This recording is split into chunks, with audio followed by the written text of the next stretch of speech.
Bill of exchange को अगर अपन देखें क्या है, ए ने बी को माल बेचा तो यहाँ ए हो गया सेलर और बी हो गया परचेजर। बी अभी पैसा नहीं दे रहा, वो कह रहा है मैं पेमेंट 2-3 महीने बाद करूंगा। इस कंडीशन में ए एक बिल ड्रॉ करेगा, डॉक्यूमेंट है, ये डॉक्यूमेंट बी के पास जाएगा, बी इसे साइन करके लौटा देगा। तो ये ए ने ड्रॉ किया था डॉक्यूमेंट, तो ये हो गया ड्रॉवर और ये हो गया ड्रॉवी, ठीक है। और ये इसको एक्सेप्ट करेगा तो ये एक्सेप्टर कहलाएगा, और यही इस पे अमाउंट पे करेगा तो ये पेयर कहलाएगा, और क्योंकि इसे अमाउंट रिसीव होगा तो ये पेई कहलाएगा। तो ड्रॉवर, ड्रॉवी, एक्सेप्टर, पेयर और पेई।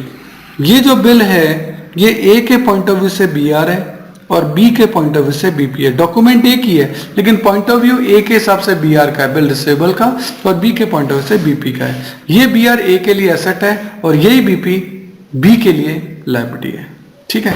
बिल जो है बेसिकली 3 टाइप के होते हैं। बिल एट साइट यानी इसमें ग्रेस डेज नहीं होते, यानी एट साइट यानी आपको है ना देखते ही इनका पेमेंट करना पड़ेगा, ऑन स्पॉट पेमेंट होता है, इसमें ग्रेस डेज नहीं होता, ठीक है। तो ये याद रखना, कल को क्वेश्चन पूछ लें कि ऐसा कौन सा बिल होता है जिसमें ग्रेस डेज नहीं होता, तो वो होता है बिल एट साइट। एक होता है बिल आफ्टर डेट और बिल आफ्टर साइट। ये जो 2 बिल है ना ये तो काउंटिंग में काम आते हैं। जब आप ग्रेस डेज की काउंटिंग करेंगे ना उसमें 2 कॉन्सेप्ट काम आएंगे, कैसे उसे अपन आगे देखते हैं। सबसे पहले बिल एट साइट क्या है, ऑन स्पॉट पेमेंट जिनका करना पड़े, जिनमें ग्रेस डेज नहीं होते। ग्रेस डेज वैसे 3 होते हैं लेकिन बिल एट साइट में नहीं होते। बिल आफ्टर डेट क्या है, ये काउंटिंग का कॉन्सेप्ट है। मान लेते हैं एक बिल है 1 महीने का जिसको ड्रॉ किया गया 1 जनवरी को, जिसको एक्सेप्ट किया गया 4 जनवरी को। तो क्वेश्चन ये उठता है कि इसकी काउंटिंग कब से स्टार्ट की जाए। तो देखो bill after date, D for date है ना, तो डेट से ड्रॉन याद कर लो, D for date, D for drawn.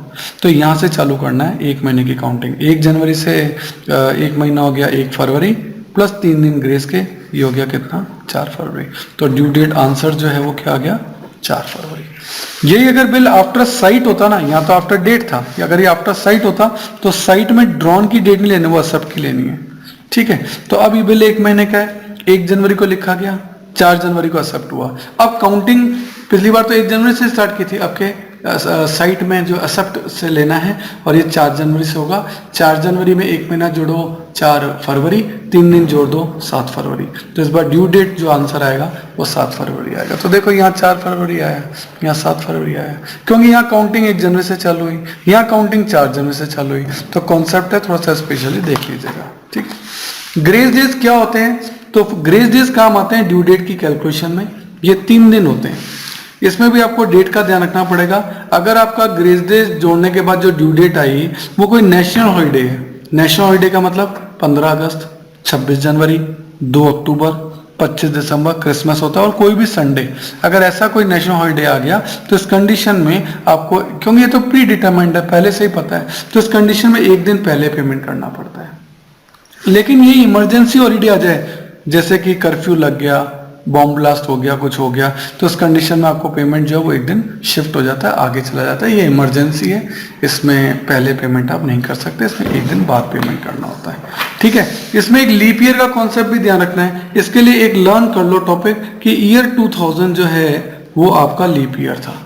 अब उसमें 4-4 साल जोड़ते चलो तो आगे के लीप ईयर पता लग जाएंगे, और 4-4 साल पीछे चलते चलो तो आपको पीछे के भी लीप ईयर पता लग जाएंगे। तो लीप ईयर में अपन जानते हैं कि फरवरी में 29 डेज होते हैं, ये अपन को ध्यान रखना है। डेज की काउंटिंग में ये चीज जो है वो आपकी काम आती है, इसका भी अपन को ध्यान रखना है, ठीक है। क्लियर है। बाकी एंट्रीज वगैरह तो इस पर्टिकुलर सेपरेट चैप्टर की अलग से बनाई हुई है, आप उसमें देख सकते हैं। और इसमें एक वर्ड आता है नेट प्रोसीड, कि यहाँ पे प्रोसीड उतना हुआ, तो प्रोसीड का मतलब जो होता है वो टोटल कलेक्शन से होता है, ठीक है। जितना आपने टोटल कलेक्शन किया उसको नेट प्रोसीड अमाउंट बोलते हैं, ओके।